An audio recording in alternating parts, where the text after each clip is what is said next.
জানা অজানা যেই তিনটা ভুল আমরা করি, আসলে অনেকে জানি না করি, অনেকে অজানা মতো করি। সেই ভুলগুলোর জন্য আমাদের আইডিগুলো ভাই দিন দিন ডাউন হয়ে যায়, ভিডিওগুলোতে ভিউ আসে না, আমরা বিপাকে পড়ে যাই। শুধু দোষ দিই ফেসবুকের, আসলে আমরা কাজ বুঝি না। যারা কাজ বুঝি না তাদের আইডিগুলো এরকম হয়। আমার আইডিগুলো তাকায় দেখেন, আমাদের ভিডিওগুলোতে ভিউ আসে প্রচুর পরিমাণে, কারণ আমরা কাজ বুঝে কাজ করি। প্রথমত আপনারা যে ভুলটা করেন, ফেসবুক সাজেস্ট ফর ইউ ভিডিওগুলো আপনার সামনে এনে দেয়, সবগুলা না কিন্তু। এই যে দেখেন, যেগুলো ছবির নিচে এরকম, ছবির নিচে কিংবা ভিডিও নিচে লেখা থাকে সাজেস্ট করেও, এই ভিডিওগুলো কখনোই ধাক্কা দিবেন না। এই ভিডিওগুলো সম্পূর্ণ দেখে গঠনমূলক কমেন্টস করবেন, ভিডিও হোক পোস্ট হোক, এটা ফেসবুক সাজেস্ট করতেছে, তার নিত্য নতুন আইডি আপনার সামনে এনে দিচ্ছে, তাদের সাথে এঙ্গেজটা হইলে আপনার আইডিটা স্ট্রং হবে। এটা হচ্ছে প্রথম 1 নম্বর ভুল। এই ভুলটা অনেকেই করতেছেন, জানা অজানা ভুলের ভিতরে এটা সবচেয়ে বড় প্রধান কারণ।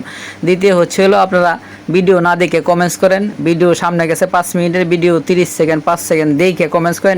এগুলো হচ্ছে আনইউজুয়াল অ্যাক্টিভিটি, এগুলো করা যাবে না। এগুলো দৈনিক করলে আপনার আইডিগুলো দিন দিন ডাউন হয়ে যাবে, ভিডিওতে ভিউ কমে যাবে। 3 নম্বর কারণ হচ্ছে হলো, আপনারা লাইভে যায় 20টা 30টা গ্রুপে শেয়ার করেন, এগুলো করে নিজের আইডিগুলো ধ্বংস করতেছেন। লাইভে যাবেন, 1টা 2টা গ্রুপে শেয়ার করবেন, 4টা 5টা কমেন্টস করবেন, এর বেশি না। কোন লাইভে যাবেন, যেই লাইভগুলো আপনাদের শিক্ষণীয়, ফেসবুক বিষয় নিয়ে কথা বলে, ওইসব লাইভে যাবেন। আর যারা ওই যে স্টার দিয়ে প্রবলন দেখায়, এইসব লাইভে যাবেন না। এইসব লাইভে গেলে আপনার আইডিগুলোও নষ্ট হয়ে যাবে। তাই ভিডিওটা অবশ্যই ছড়িয়ে ছিটিয়ে দেবেন নতুনদের জন্য।